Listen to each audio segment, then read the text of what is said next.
Big boss season 8 അഗ്നി പരീക്ഷ episode 2. ഈ അഗ്നി പരീക്ഷ എന്ന പേരിൽ മാത്രമേ ഉള്ളൂ. എനിക്ക് ഫീൽ ചെയ്തത് മറ്റേ ഒരുമാതിരി തീ കത്തിക്കൊണ്ടിരുന്നപ്പോൾ അതിൽ കൊണ്ട് വെള്ളം ഒഴിച്ച് അണഞ്ഞ് പുകയായിട്ട് പോലെ ആ ഒരു ഫീലേ എനിക്ക് ഉണ്ടായിട്ടുള്ളൂ. സീരിയസ്ലി എൻ്റെ ഒരു അഭിപ്രായമാണ്. അതുപോലെ തന്നെ ഊക്ക് വാങ്ങി ഇപ്പോൾ വന്നിട്ടുള്ള അവരെയൊന്നും ഊക്ക് വാങ്ങി അഖിൽ മാരാർ ബാക്കിയാവുകയാണ്. നിലപാടിനെ പറ്റി സംസാരിച്ച് ഊക്ക് വാങ്ങിയിട്ട് അറിയാത്ത പോലെ കയറി ഇരിപ്പുണ്ടായിരുന്നു. പിന്നെ ലോലിറ്റ, ഹലോ ലിറ്റ, എനിക്കിഷ്ടമായി. നല്ല കുട്ടി, നല്ല അടിപൊളി. അത് മാത്രം ഉണ്ടായിരുന്ന എപ്പിസോഡിൽ കണ്ടുകൊണ്ടിരിക്കാനായിട്ട്. പോട്ടെ. അപ്പോൾ ലോലിറ്റ, ഞാൻ വിഷയത്തിൽ തെന്നി മാറുന്നുണ്ട്. പിന്നെ പ്രത്യേകിച്ച് എടുത്ത് പറഞ്ഞു കഴിഞ്ഞാൽ ചിലതിൻ്റെ കോൺഫിഡൻസ് കണ്ടു കഴിഞ്ഞാൽ തോന്നത്തള്ള ഞങ്ങൾ എന്നെ കപ്പെന്ന്. മറ്റേ ഓവർ കോൺഫിഡൻസും അല്ല, ഇതൊരുമാതിരി ഒന്നും പറയാനില്ല.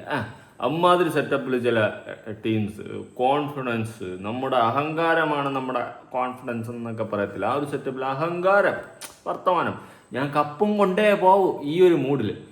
സത്യം പറയാമല്ലോ, ഞാൻ ഇന്നേ വരെ അങ്ങനെ പറഞ്ഞിട്ടുള്ള ആരും കപ്പടിച്ച് ചരിത്രം ഞാൻ കണ്ടിട്ടില്ലെന്ന്. എല്ലാത്തിലും വന്നിട്ട് ഞാൻ കപ്പും കൊണ്ടേ പോവത്തുള്ളൂ, കപ്പ് എനിക്ക്. അവിടെ നിന്ന് അവസാനം ചായക്കപ്പ് പോലും എടുത്തുകൊണ്ട് പോകാൻ പറ്റാത്ത അവസ്ഥയിൽ പോകുന്ന ടീമുകളാണ് കണ്ടിട്ടുള്ളത്. കോൺഫിഡൻസ് ഒക്കെ ആവാടെ. ഓവർ കോൺഫിഡൻസും കുറച്ച് നല്ലതാണ്, അഹങ്കാരം നല്ലതല്ല. പിന്നെ പൂജ കപ്പം കൊണ്ടേ പോകത്തുള്ളൂ. അപ്പോൾ ആരാണ് പൂജ എന്നല്ലേ കുറേ എണ്ണം ഉണ്ടേ. എല്ലാവരുടെ പേരൊന്നും എനിക്കറിയത്തില്ല, അമ്മച്ചിയാണെ അറിയത്തില്ല. ഇനി പഠിച്ചാലേ ഉള്ളൂ. എനിക്ക് വയ്യ, പഠിക്കാനും വയ്യ. പഠിച്ചിട്ട് ഇപ്പം എന്ത് ചെയ്യാനും. ഞാൻ സ്കൂളിൽ പണ്ട് പഠിക്കാൻ വിട്ടപ്പോൾ ഞാൻ പഠിച്ചില്ല, പിന്നെയാണ് ഇനി ഇതിൽ വന്നിട്ട് ഇതിൻ്റെയൊക്കെ പേര്. പോട്ടെ. അപ്പോൾ പൂജയുടെ ഓവർ കോൺഫിഡൻസിൽ നിന്ന് തന്നെ നമുക്ക് തുടങ്ങാം. കപ്പ് എനിക്ക് തന്നെ. പിന്നെ നമ്മളെന്തോ വലിയ സംഭവം എന്നൊക്കെ ഉള്ള രീതിയിലാണ് പൂജ എന്ന് പറയുന്ന ഒരു പെൺകുട്ടിയുടെ പെരുമാറ്റം. 2 പൂജ ഉണ്ട്, അതിൽ 1 പൂജ. ഓക്കെ, അങ്ങനെ ഹൈലൈറ്റ് ആയിട്ടുള്ള സാധനങ്ങളൊക്കെയാണ് ഞാനൊന്ന് ക്യാച്ച് ചെയ്ത് വെച്ചിട്ടുള്ളത്. പിന്നെ 3 ഗ്രൂപ്പുണ്ട്. ഒന്ന് റിയ സലീം, ഒന്ന് രഞ്ജിനി, പിന്നെ മറ്റൊന്ന് അഖിൽ മാരാർ. റിയ സലീം എനിക്ക് ഉള്ള കാര്യം പറയില്ല, കണ്ണെടുത്ത് അവനെ കണ്ടുകൂടെ. സത്യമുള്ള കാര്യം പറയാം. എൻ്റെ വർത്തമാനം കേൾക്കുമ്പോഴേ വർത്തമാനം കേൾക്കുമ്പോഴേ ചില അമ്മയൊക്കെ ചൊറിഞ്ഞു വരും. പിന്നെ മാരാറ് ആദ്യമൊക്കെ ഇഷ്ടമായിരുന്നു, പിന്നെ നിലപാട് ചിങ്കോന്ന് തിരിച്ചറിഞ്ഞപ്പോൾ മതി ആ മൂടായി. പിന്നെ ഇപ്പോൾ ലാസ്റ്റൊക്കെ BJPയിലൊക്കെ പോയിട്ട് അയ്യോ അവിടെയൊക്കെ കിടന്ന് കാണിച്ച കോപ്രായങ്ങളും അതും ഇതൊക്കെ ആയപ്പം എന്താണ് മാരാറെന്ന് മൊത്തം മനസ്സിലായി. ഇപ്പം അയ്യോ വയ്യ. ഇപ്പം ജഡ്ജസായിട്ട് വന്നിരുന്ന് അവിടെ നിന്ന് ഘോര പ്രസംഗിക്കണമെന്ന് വരണം എനിക്ക്. സീരിയസ്ലി ഞാനുള്ള കാര്യം പറയാം. അപ്പം രഞ്ജിനി ഹരിദാസ് ഉള്ളതിൽ അവരാണ് കുറച്ച് കൊള്ളാന്നുള്ള, അത്യാവശ്യം സെറ്റ്. ഓക്കെ, അപ്പോൾ 3 ഗ്രൂപ്പായിട്ട് തിരിഞ്ഞിട്ടുണ്ട്. ഫിയർലെസ് ഗ്രൂപ്പ്, പിന്നെ നമ്മുടെ നിലപാട് ചിങ്കത്തിൻ്റെ അഖിൽമാരാറിൻ്റെ ഗ്രൂപ്പ്, പിന്നെ ഗെയിം ചേഞ്ചർ റിയാസിൻ്റെ ഗ്രൂപ്പ്. അപ്പോൾ ഈ 3 ഗ്രൂപ്പും തിരിഞ്ഞിട്ട് ഇതിൽ 3 പിള്ളേരെ സെറ്റ് 3 ഇതായിട്ട് അവരെയും പിരിച്ചു വിട്ടു. 10-20 എണ്ണത്തിനുള്ളതിന് അവിടെ ആയിട്ട് ഓരോ കാരണങ്ങളൊക്കെ പറഞ്ഞ് സെലക്ട് ചെയ്യുന്നുണ്ട്. ഏതെങ്കിലും ഒരു കാരണമെങ്കിലും പറയാനുണ്ടോ? പല കാരണങ്ങളുണ്ടായിരുന്നു കേട്ടോ. എസ്സിൽ തുടങ്ങുന്ന പേരുള്ള കാരണം, പിന്നെ വേറെ മക്കളുള്ളവർ അങ്ങനെ കാരണം, അങ്ങനെ ഓരോരുത്തരായിട്ട് ഇവർ 3 പേരും കൂടി പ്ലക്ക് ചെയ്ത് അവരുടെ ഓരോ ഗ്രൂപ്പിൽ കയറ്റി വിട്ട് അങ്ങനെ എല്ലാവരും പ്ലക്ക് ചെയ്തെടുത്ത്, പിക്ക് ചെയ്തെടുത്തു. ഓക്കെ, അങ്ങനെ പിക്ക് ചെയ്തൊക്കെ എടുത്ത് 3 പേർക്ക് 3 ഫിയർലെസ് ഗ്രൂപ്പിലും ഗെയിം ചേഞ്ചർ ഗ്രൂപ്പിലും മാരാണ്ട ഗ്രൂപ്പിലായിട്ട് 3 ഗ്രൂപ്പിലായിട്ട് ടീമുകൾ പോയി. അപ്പോൾ ആദ്യത്തെ ഗ്രൂപ്പ് വന്നിട്ട് കുറച്ച് കാര്യങ്ങളൊക്കെ ഉണ്ടായിരുന്നു. ഗെയിം എന്ന് വെച്ച് ഞാൻ പറഞ്ഞില്ലേ, ഈ അഗ്നി പരീക്ഷ എന്ന് പറഞ്ഞിട്ട് തീയിൽ വെള്ളം ഒഴിച്ചിട്ടിട്ട് പോഞ്ഞ അവസ്ഥയായിരുന്നു. ഓക്കെ, അപ്പോൾ അഖിൽമാരാർ ഈ വേൾഡ് കപ്പിൻ്റെ ഒരു എക്സാമ്പിൾ പറഞ്ഞിട്ടുണ്ടായിരുന്നു. അതെനിക്ക് കറക്റ്റായിട്ട് തോന്നിയിട്ടുണ്ട്. നീ കപ്പെന്ന് കേട്ടെന്ന് കുറേ എണ്ണം വിളിച്ചല്ലോ, ബിഗ് ബോസിൻ്റെ കപ്പ് ഞാനേ കൊണ്ടുപോകുള്ളൂ ഈ ഒരു സെറ്റപ്പിൽ. അപ്പോൾ അതിൽ മാരാർ പറഞ്ഞിട്ടുള്ള ഒരു നിലപാട് എനിക്ക് ഇഷ്ടപ്പെട്ടു. അത് ഉള്ള കാര്യം പറയണമല്ലോ, അത് ഇഷ്ടപ്പെട്ടു. അതായത് സംഭവം എന്ന് വെച്ച് കഴിഞ്ഞാൽ നമ്മളിപ്പോൾ ഒരു ഫുട്ബോൾ ടീമിൻ്റെ ഇതായാലും എന്തു പറയാൻ, ഫുട്ബോൾ ടീമിനെ നമ്മൾ സെലക്ട് ചെയ്യുന്ന സമയത്ത് അവരാദ്യം മറ്റേ ഈ കപ്പിന് മുന്നേ ആദ്യം യോഗ്യതയുള്ളവരെ സെലക്ട് ചെയ്യുന്നൊരു പ്രോസസ്സ് ഉണ്ട് അല്ലേ? ഫുട്ബോൾ കളിക്കാൻ യോഗ്യത ഉള്ള ആൾക്കാരെ സെലക്ട് ചെയ്യുന്ന പ്രോസസ്സ് ഉണ്ട്. അതൊക്കെ കഴിഞ്ഞിട്ടേ പിന്നെ വേൾഡ് കപ്പും കപ്പിനെയൊക്കെ പറ്റിയിട്ട് ചിന്തിക്കത്തുള്ളൂ. ഇത് കുറേ എണ്ണം ഇവിടെ വന്ന് ഇപ്പോഴേ കപ്പ പോകുന്ന വഴി ഒരു 10 രൂപയുടെ കപ്പ് വാങ്ങിച്ചുണ്ടോ? പറയുന്ന കേട്ട് കഴിഞ്ഞാൽ ഇവന്മാരൊക്കെ ഇപ്പം മലത്ത് പോയി. എനിക്കാണെങ്കിൽ ഇമ്മാതിരി വർത്താനം കേൾക്കുമ്പോൾ ചൊറിഞ്ഞു വരും കേട്ടോ. ഞാൻ ഉള്ള കാര്യം പറയാം, എൻ്റെ അഹങ്കാരമൊന്നുമില്ല. എനിക്ക് ചൊറിഞ്ഞു വരും ഒരുമാതിരി കപ്പ് അമ്മാതിരി കുറേ ഇതെണ്ണം. അങ്ങനെ ആദ്യം തന്നെ ഫിയർലെസ് ടീമിന് ജോമെട്രിക് നിർമ്മാണം നടത്തുന്ന ഒരു ടാസ്ക് കിട്ടിയിട്ടുണ്ട്. മറ്റേ കട്ടകൾ പറക്കി ഈ ട്രയാങ്കിളും സ്ക്വയറും സർക്കിളും റെക്റ്റാങ്കിളും എല്ലാം കൂടിയൊക്കെ പറക്കി അടുക്കി ഏറ്റവും ഹൈറ്റിൽ വയ്ക്കുന്നവർക്കാണ് ജയിക്കുന്നത്. അവർക്ക് മറ്റേ മാല കിട്ടും, ഒരു സാധനം. അപ്പോൾ അവർ അങ്ങോട്ട് പോകും, അല്ലാത്തൊരു ഔട്ട് ഹൗസിലോട്ടും പിന്നെ കുറച്ച് പേര് തിരിച്ച് വീട്ടിലോ അപ്പുറത്തൊക്കെ മാറിയിരിക്കുന്ന സെറ്റപ്പ് ഉണ്ട്. ഔട്ട് ഹൗസിൽ പോകുന്നവർ അവിടെ പോയി മറ്റേ മുൾമുനയിൽ നിൽക്കുന്ന ഒരു സംഭവമാണ്. അപ്പോൾ ടാസ്കിൽ പൂജയുടെ അഹങ്കാരം നല്ലോണം കണ്ടു. അതുകൊണ്ട് തന്നെ അവൾ ആദ്യം മറ്റേ ഔട്ട് ഹൗസിൽ പോയി. ഔട്ട് ഹൗസ് എന്ന് വെച്ച് കഴിഞ്ഞാൽ നമ്മൾ ഈ മറ്റേ റിസ്ക് പെട്ട സ്ഥലത്ത്, കാരണം മൂഞ്ചിയ ഒരു അവസ്ഥയിലാണ് ഈ ഔട്ട് ഹൗസിൽ പറഞ്ഞു വിടുന്നത്. അങ്ങനെ പോയതാണ് പൂജ. അവൾക്ക് അത് വേണമായിരുന്നു. അവൾ അഹങ്കാരം, അവളെ ഓവർ കോൺഫിഡൻസ് കപ്പ് കണ്ടപ്പോൾ അവൾ അകത്ത് കയറില്ല. അവൾ ബിഗ് ബോസിൻ്റെ അകത്ത് കയറില്ല. അകത്ത് ലോലീറ്റ കയറണം. ലോലീറ്റ, ഹലോ ലീറ്റ, അങ്ങനെ. അപ്പോൾ പൂജ ടാസ്കിൽ മൂഞ്ചി. പൂജയുടെ അഹങ്കാരം ടാസ്കിൽ നല്ലോണം കണ്ട്. അതിനുശേഷം പൂജയും ഒരു മെൻ്റലിസം ഔട്ട് ഹൗസിലേക്ക് പോയി. ഒരു മെൻ്റലിസം ചെയ്യുന്ന ഒരുത്തുണ്ടായിരുന്നു, അവൻ്റെ പേര് ഞാൻ മറന്നുപോയി. അവനും ഔട്ട് ഹൗസിലേക്ക് പോയി. പിന്നെ ഷിജുവിനും രാകേഷിനും ചെയിൻ കിട്ടി. രാകേഷ് ഒരു കൊച്ചിക്കാരനാണ്, ഒരു താടിയൊക്കെ വളർത്തി നരച്ച താടിയൊക്കെ ഉള്ള ഒരു ഫോട്ടോ കൊച്ചിക്കാരനാണ്. ഓക്കെ, അപ്പോൾ അവർ രണ്ടുപേരും ചെയിൻ കിട്ടി സേഫായിട്ട് അകത്ത് പോയിരുന്നു. പിന്നെ നെക്സ്റ്റ് ഗെയിം നമ്മുടെ ഗെയിം ചേഞ്ചറിൻ്റെ ഇതായിരുന്നു. മുളവടിയൊക്കെ വെച്ചിട്ട് ഇടിച്ച് പോകുന്ന ഒരു പരിപാടിയായിരുന്നു. ഇങ്ങനെ ചാടി ചുറ്റിന്ന് ഇടിച്ചിട്ട് മറ്റേ വലത്തെ കയ്യിൽ നിന്ന് വലത്തോട്ട് ഇട്ട് കൊടുക്കണം. അപ്പോൾ പിടിക്കണം, ഇപ്പുറത്തിക്കണം. അങ്ങനെ ഓരോരുത്തരായിട്ട് ഇടണം. അങ്ങനെ ആരെങ്കിലും പിടിച്ചില്ലെങ്കിൽ പിടിക്കാത്തവർ ഔട്ടാവും. അങ്ങനെ പിടിക്കാത്തവരൊക്കെ ഔട്ടായി പോകുന്ന ഒരു പ്രോസസ്സായിരുന്നു.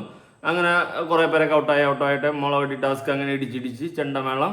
അയ്യോ, പിന്നെ അതുപോലെ തന്നെ ഈ ടാസ്ക് തുടങ്ങുന്നതിന് മുന്നേ, ഈ മുളവടി ടാസ്ക് തുടങ്ങുന്നതിന് മുന്നേ ചെണ്ടമേളമായിട്ട് ഒരുത്തൻ ചെണ്ട ഒട്ടിക്കൊണ്ട് വന്നു, വെളിയിൽ നിന്ന് ആൾ വന്നത്. അപ്പോൾ ഇപ്പുറത്ത് ഇങ്ങനെ സീറ്റിൽ കിടന്ന് എല്ലാവരും ഭയങ്കര ഡാൻസ്, ഈ മൂടി കിടന്ന് ഭയങ്കര ഡാൻസ്. അത് സംഭവം എനിക്ക് മനസ്സിലായത് എന്താണെന്ന് വെച്ച് കഴിഞ്ഞാൽ വേറെ ഒന്നുമില്ല, നമ്മൾ ഭയങ്കര ആക്റ്റീവാണ്, നമ്മൾ എന്തും ഭയങ്കര ഇതായിട്ട് ആക്റ്റീവായിട്ട് ഹാൻഡിൽ ചെയ്യും എന്ന് കാണിക്കാൻ വേണ്ടിയിട്ട് കാണിക്കുന്ന ഒരു പ്രഹസനമില്ലേ, ആ ഒരു സാധനമാണ്. അല്ലാതെ ചുമ്മാ ടക്കനൊരു ചെണ്ടക്കാരൻ വരുമ്പോൾ കയറി കളിക്കേണ്ട കാര്യമൊന്നുമില്ല. മര്യാദയ്ക്ക് അവിടെ ഇരുന്നാൽ മതിയായിരുന്നു. ചുമ്മാ നമ്മൾ ഭയങ്കര ആക്റ്റീവാണ്, നമ്മൾ ഏത് ടാസ്ക് ചെയ്യും, ഡാൻസ്, പാട്ട്, വൈബ്, മൂഡ്, അകത്ത് കയറി പറ്റാൻ വേണ്ടി കാണിക്കുന്ന പ്രഹസനങ്ങൾ എൻ്റെ പൊന്നടാവേ കാണുമ്പം തന്നെ അറിയാം. എല്ലാം ഒന്നിനൊന്നും മെച്ചം കേട്ടോ. ഇത് ബിഗ് ബോസ് എല്ലാം കണ്ട് അരച്ചു പിടിച്ച് പഠിച്ച് കുടിച്ച് വലച്ച് വെച്ചുകൊണ്ട് വന്നിട്ടുള്ള തന്നെ, അത് വേറെ മാറ്റമൊന്നുമില്ല. അങ്ങനെ മുളവടി ടാസ്ക് കിട്ടി. അങ്ങനെ ഓരോരുത്തരായിട്ട് ഇങ്ങനെ മാറി കളിച്ചുകൊണ്ടിരിക്കുന്നു. പക്ഷെ അതിൻ്റെ ഇടയിലും ഈ എല്ലാ ഇതും ടാസ്കിൽ തുടങ്ങുന്നതിന് മുന്നേ ഗ്രൂപ്പിലുള്ളവരൊന്നും സ്വയം പരിചയപ്പെടുത്തും. അപ്പോൾ ഓപ്പർച്യൂണിറ്റിയെ കുറിച്ച് മാരാർ പറഞ്ഞു കൊടുത്തു, രഞ്ജിനെ അടിച്ച് അണ്ണാക്കി കൊടുത്തു. ഓപ്പർച്യൂണിറ്റി അതായത് ഈ ടാസ്കിൽ ഒരു പെണ്ണ് അവൾ ജയിച്ചു. അവളെ പേര് ജെറ്റി എന്നായിരുന്നു. ഓക്കെ, അവള് തന്നെ പറഞ്ഞു എന്നെ ജെറ്റി എന്ന് പറഞ്ഞ് എല്ലാവരും കളിയാക്കും എന്നുള്ളൊരു സെറ്റപ്പിൽ. മനസ്സിലായല്ലോ എന്ന് പറഞ്ഞു, എനിക്ക് പറഞ്ഞാൽ മനസ്സിലായി, ജെറ്റി. ഓക്കെ, അപ്പോൾ ജെറ്റിയാണ് അവളുടെ പേര്. അപ്പോൾ ഇവള് ഈ ഓപ്പർച്യൂണിറ്റി ലാസ്റ്റ് ഈ ജെറ്റിയും വേറൊരു പയ്യന് മാത്രമാവും. അപ്പോൾ ഈ മുള ഇടിച്ച് ബാക്കി എല്ലാവരും ഔട്ട് ഹൗസിലും വീട്ടിലും ഒക്കെ അവിടെ ഇവിടെയൊക്കെ മാറിയതിനു ശേഷം ഈ പറയുന്ന 2 പേര് മാത്രം ഇടിച്ചിടിച്ച് വരും. അങ്ങനെ ഇടിച്ചിടിച്ച് വരുമ്പോൾ ജെറ്റിക്ക് ഒരു ഓപ്പർച്യൂണിറ്റിയും കൂടി കൊടുക്കുമ്പോൾ ജെറ്റി എന്ത് ചെയ്യും, വേണ്ട മറ്റേ ഓപ്പർച്യൂണിറ്റി മാങ്ങത്തൊലി എന്നൊക്കെ പറഞ്ഞുകൊണ്ട് നിൽക്കും. അത് ലാസ്റ്റ് അവർ ഇട്ടതിന് ഒരു റെഡി ആയിട്ടില്ല. അപ്പോൾ രഞ്ജിനി ഒരു പ്രാവശ്യം കൂടി കൊടുക്കാൻ പറയും. അപ്പോൾ മാരാർ അപ്പുറത്ത് ഇരുന്നു കൊണ്ട് പറയും, ഒരു ഓപ്പർച്യൂണിറ്റി ഒരു പ്രാവശ്യമേ കിട്ടത്തുള്ളൂ, ഓപ്പർച്യൂണിറ്റി എന്ന് പറഞ്ഞാൽ ഒന്നാണ്, മറ്റതാണ് തൊലിയാണെന്നൊക്കെ പറഞ്ഞുകൊണ്ട് രഞ്ജിനി അപ്പം തന്നെ അടിച്ച് അണ്ണാക്കി കൊടുത്തു. മാരാർ പിന്നെ അണ്ണാക്കി പിരിവിട്ടിയ പോലെയാണ്. ഇനി വേണ്ട, ഇനി മിണ്ടായിരിക്കാം, ആ ഒരു മൂഡിൽ ഇരിക്കുന്നുണ്ട്. അപ്പം തന്നെ മാരാറിന് കിട്ടി. അവസാനം ജെറ്റിക്ക് കിട്ടിയ ഓപ്പർച്യൂണിറ്റിയും പോയി. പിന്നെ ഇനി മോളിപ്പോൾ മറ്റവൻ ജയിച്ച് അവന് മാല കഴുത്തിയിട്ട് കൊടുത്തു. എന്നിട്ട് ജെറ്റിക്ക് വേറൊരു ഓഫർ കൊടുത്തു. ജെറ്റിക്ക് നേരെ ഒരാൾ ഔട്ട് ഹൗസിൽ പറഞ്ഞു വിടാന്ന്.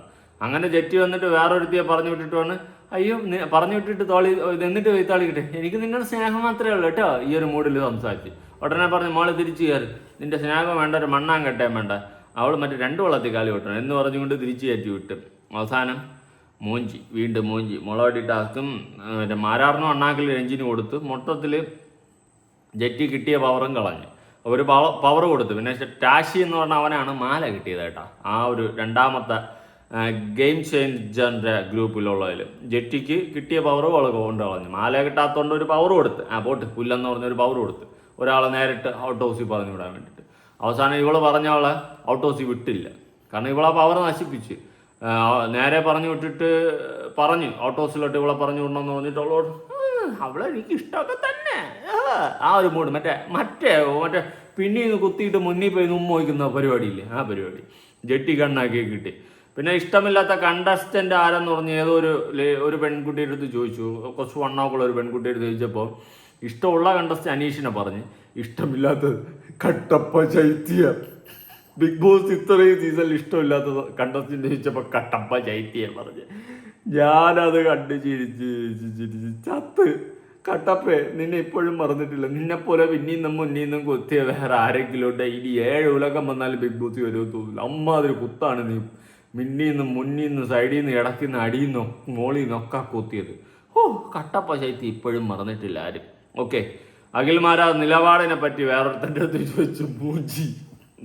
നിലപാടെന്ന് പറഞ്ഞ് അത് നിലപാടെന്ന് പറഞ്ഞാൽ എന്താണ് അത്? നിലപാടെന്ന് പറയുമ്പോൾ രണ്ടായിട്ട് ഇങ്ങനെ തിരിഞ്ഞിരിക്കും. നിലപാടില്ലാത്തവനാണ് അഖിൽമാരാർ. ആ അഖിൽമാരാറിൻ്റെ അടുത്താണ് ആ അഖിൽമാരാറിന് മറ്റവൻ്റെ അടുത്ത് നിലപാട് എന്താണെന്ന് ചോദിച്ചു. അപ്പുറത്ത് നിലപാടെന്ന് പറയുമ്പോൾ ഈ നിലപാടില്ല, ഇവര് ഒരു കാര്യത്തിൽ തന്നെ ഉറച്ചിരിക്കാൻ 2 വാക്കിയിരിക്കും മാരാറ്. അപ്പം മാരാറിനെ അപ്പുറത്തൊരു രഞ്ജിനിയും റിയാസും ചിരിക്കണം.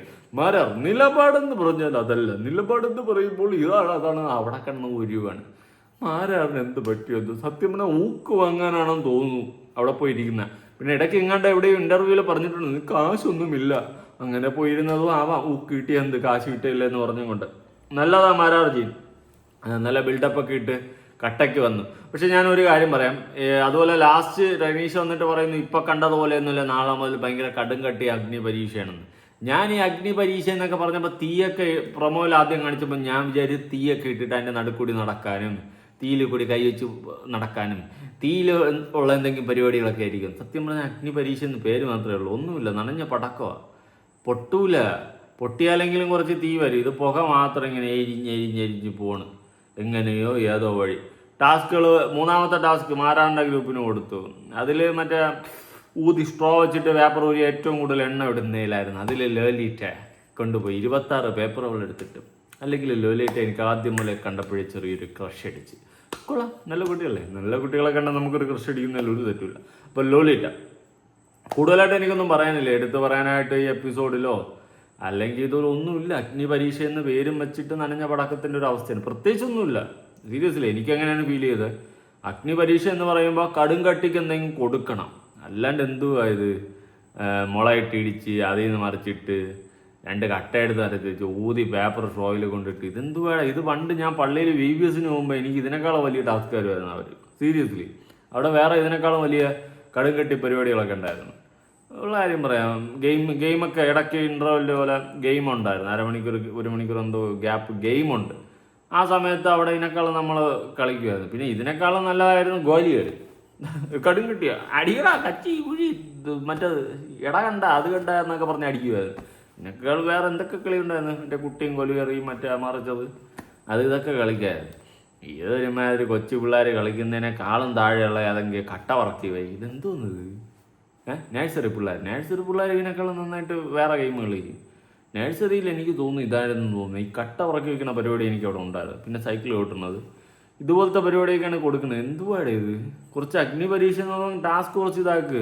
ഇതേമാതിരി 2 വടി വെച്ച് തുള്ളി വരുത്താൻ വേണ്ടി ചെണ്ട അടിക്കുന്നു, 2 വടി വെച്ച് തുള്ളുന്നു, മറിച്ചിടുന്നു.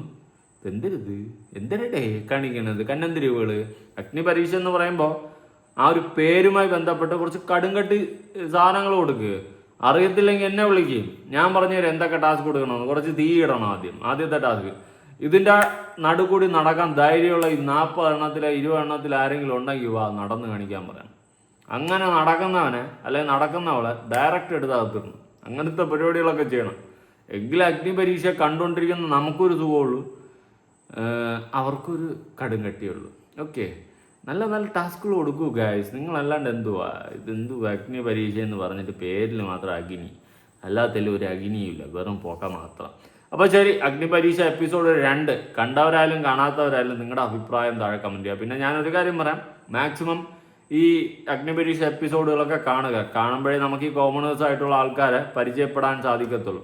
അങ്ങനെ പരിചയപ്പെട്ട് ഈ ഒരു 10-15 ദിവസം കഴിഞ്ഞ് പോയാൽ നമുക്ക് അടുത്ത് അവർ കയറുമ്പോൾ അവരെന്താണെന്നൊരു ഒരു ബേസിക് ഐഡിയ നമുക്ക് ഉണ്ടാകത്തുള്ളൂ. നേരെ നമുക്ക് കാണാം. ഓക്കെ, അതുകൊണ്ട് ഇത് കാണുന്നത് ബെറ്റർ ആയിരിക്കും. ഇന്നലെ വേറൊരു വെള്ള മുടിയൊക്കെ ഇട്ട ചേച്ചി ഉണ്ടായിരുന്നു. ഇവരാണെങ്കിൽ എന്തൊക്കെ കണ്ണന്തിരിവുള്ളൂ. നമുക്ക് നോക്കാം. എന്തായാലും 10-40 വരെ എല്ലാവരും കൂടി ഒരുമിച്ച് വരുമെന്നൊക്കെയാണ് അടുത്ത് പറയുന്നത്. കാണാം, വെയിറ്റ് ആൻഡ് വാച്ച് എന്ന് മാത്രമേ എനിക്ക് നിലവിൽ പറയാനുള്ളൂ. അഗ്നി പരീക്ഷ എനിക്ക് ഒട്ടും പിടിച്ചില്ല, ഉള്ള കാര്യം പറയാം. ഞാൻ 1.5 ഇത് കണ്ടു തീർത്തത്. 1.25 1.5 ഒക്കെ ഇട്ട്. കാരണം ഒരു കാണാനൊരു നമുക്കൊരു ക്യൂരിയോസിറ്റിയോടെ ഉള്ള ഇതില്ല. പിന്നെ ഇടയ്ക്കിടയ്ക്ക് അഖിൽമാരെ നോക്ക് കിട്ടണപ്പം ചിരി വന്നു, അത് കെട്ടി ചിരിച്ചോണ്ടിരുന്നു. അല്ലാണ്ട് പ്രത്യേകിച്ച് എടുത്തു പറയത്തൊക്കെ ഒന്നുമില്ല. പിന്നെ ലോലിറ്റ എനിക്ക് ഇഷ്ടപ്പെട്ടു. അപ്പോൾ ശരി, ഇന്നലത്തെ എപ്പിസോഡ് റിവ്യൂ ചെയ്യാത്തത് എന്തിനെന്ന് തോന്നിപ്പോയി. പിന്നെ ഇന്നൊരെണ്ണം എൻ്റെ അഭിപ്രായം പറയാം. ഒരു 100 പേര് കാണണമെങ്കിൽ ആ 100 പേര് അത്രയും മതി. അപ്പോൾ ശരി. പിന്നെ അതുപോലെ ബിഗ് ബോസ് അപ്ഡേറ്റ്സും കാര്യങ്ങളൊക്കെ നമുക്ക് കാണാം. ചാനൽ സബ്സ്ക്രൈബ് ചെയ്യാത്തൊരു സബ്സ്ക്രൈബ് വെച്ചു. പുതിയൊരു വീഡിയോ ആയിട്ടാണ്. ബൈ.